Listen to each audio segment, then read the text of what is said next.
Okay guys, today we're going to be changing the spark plugs in the TJ, and I wanted to make a quick video just of how to do that. So we'll start with the tools that we need for the job. I went with the NGK V-Power. It's what the manual and the sticker under the hood recommends. I went on the Jeep forums and there was a lot of people saying to run a double tipped platinum and all this other stuff, but there was also people saying to stay away from that. And in my experience, it's best to stick with OEM as far as engine components. So again, this is what the manual recommended. These are what came in at factory. I can't remember the exact part number on here, but I looked it up and it also says it. Well, I'll just show you over here.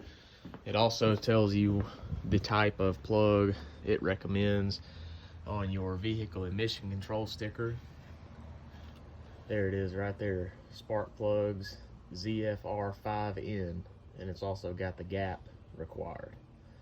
So that ZFR5N is the NGK spark plug. So I picked up 6 of them from O'Reilly's.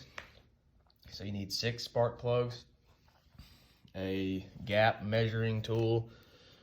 This isn't required, but before I put plugs in anything, I like to just make sure that that they're gapped appropriately so we don't get them in and then have any problems. That's like $1. You need a spark plug wrench. This is a 5/8 that goes into a 3/8 drive ratchet. Again, that's like $5. I've had it for a while though. Need a 1/2 inch socket. Again, that's for a 3/8 drive. 3/8 drive ratchet. 6-inch extension. And I'm not sure if I'm going to need this or not, but I've got a 15-inch extension as well, just in case we need to really reach out and get something. Then a torque wrench. This is a cheap O'Reilly brand torque wrench. I literally had the exact same one for about the past year, and it exploded on me doing the manifold job. So they had a lifetime warranty. I just went back and swapped it and got another one. Can't beat it. It was $29.99, and this is my second one, and I'm sure if this one does the same as the first, I'll go get a third one. And then lastly, it's recommended to put either a smidge of anti-seize or just a smidge of engine oil on the threads on the spark plugs so they don't seize up when the engine heats up and everything. So that should be all we need to get started. I guess we'll start by removing the ignition rail. I'm gonna go ahead and remove the hose going to the air box just for easier access. Just takes an 8mm.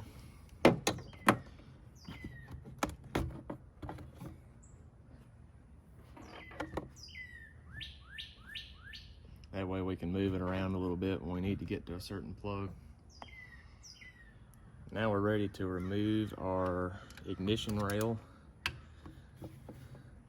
Just held on by 4 1/2-inch .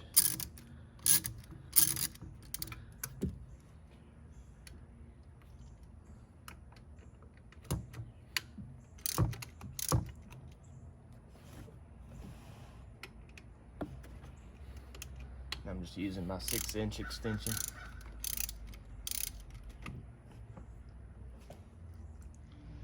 There's 1, 2, 3, and 4 in the very back. So we're just going to loosen these up by hand, and then we should be able to pull our ignition rail off. We got our four bolts out, so we should just be able to pull towards you ever so slightly.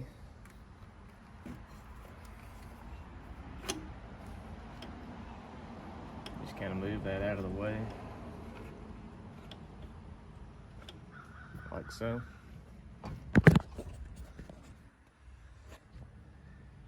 now we have access to all 6 of our spark plugs. So now I've got my 15-inch extension just to make it easier on myself. 3/8 drive ratchet. And we're going to loosen these plugs one by one. Pull them out. You do want to make sure when you get started that there's no visible debris or anything around the hole where the plug goes in, so you don't end up dropping trash down in the motor. So we've got our first plug out, and so just to check to see, out of curiosity, I'm going to use our little gauge here, and the gap is supposed to be 0.035 inches, I believe. So I mean, like, that's barely anything, so it takes a small gauge like this, but I'm gonna run it up on here until it gets snug. It looks like we're right at 0.033 on the old plug, so that's close. And I'm getting about the same thing with our new plug. So like I said, this isn't a required step for just replacing your plugs, but I just like doing it for peace of mind, knowing that I'm putting the right thing back in there. And it does make me feel good as well that this used plug, there's no visible signs of a bunch of oil buildup or anything. It is a little burn up looking, but there's no telling how long this has been in there. And it is the NGK ZFR 5N. I don't know if you can see that well, but so that makes me feel good as well that we're putting the same type of plug back in it. So I'm going to get the rest of these plugs pulled, and then we'll start installing our new ones.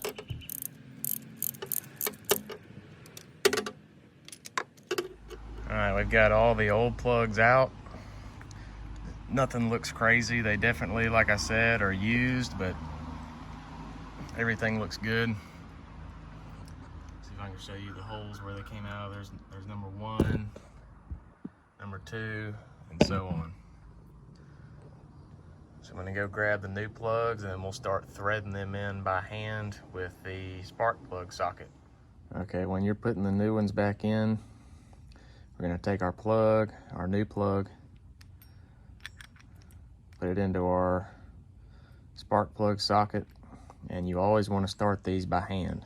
So we're going to go one by one, making sure that we do not cross thread anything and that everything feels like it's going in as it should. If you cross thread or it starts firming up on you, I'd pull it back out and double check that there's no trash or anything that's making it bind up. Before you put it in, we're going to get a little dab of engine oil on our finger here, just out of a used bottle. Just put a tiny little amount on there just to where it's not going to seize up. You can use anti-seize again for this. Engine oil works fine. Don't just goop it on there. Just a small little drop on each one should be plenty. Now this one's ready to go in. Okay, we've got all 6 of our fresh spark plugs in here. And they're ready to be torqued down. We're gonna take our brand new cheapo torque wrench. It's got all your settings down here on the bottom. I'm gonna set it to 27 foot-pounds.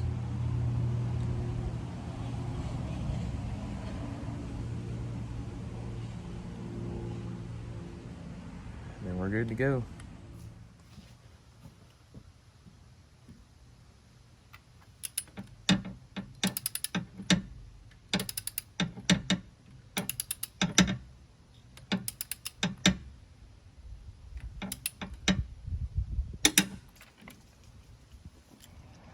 All of our new plugs are now torqued down to 27 foot-pounds. We're ready to put this ignition rail back on and get everything hooked back up.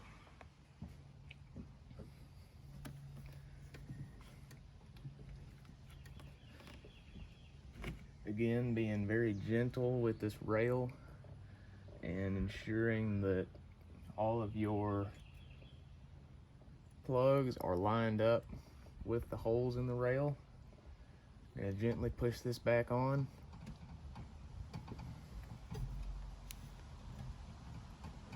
Make sure it's seated.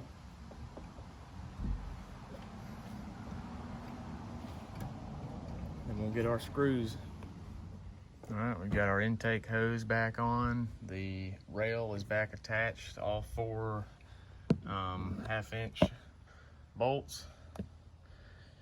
And we should be good to go. So now fire it up and make sure everything seems like it's working appropriately.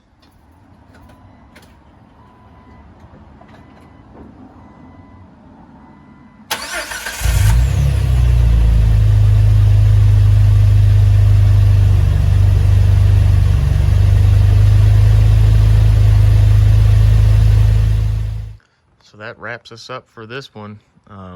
Changing the plugs on these 4.0 liters is one of the easiest jobs you can do. There's several reasons why you would want to change the plugs. These NGKs are recommended to change every 30,000 miles. That's in the owner's manual and everything, so I'm going to try to stick to that. I was having just slightly a rough idle when cold, and I had already cleaned my idle air control on the throttle body, and it didn't seem to do anything. So changing these, we're going to see if that kind of smooths it out. It's not the end of the world by any means, but I just like my stuff to run as good as possible, and it was due for a plugs change anyway. So we got these done in about 30 minutes. There's really no reason why you shouldn't do this yourself if you have just simple common tools. I don't know what a shop would charge to do this, but this, like I said, this took about 30 minutes, maybe slightly over 30 minutes, and probably 10 to 15 of those was me moving the camera around. So it's a very easy job. If you have any other questions, please let me know. See you guys in the next one. Thanks.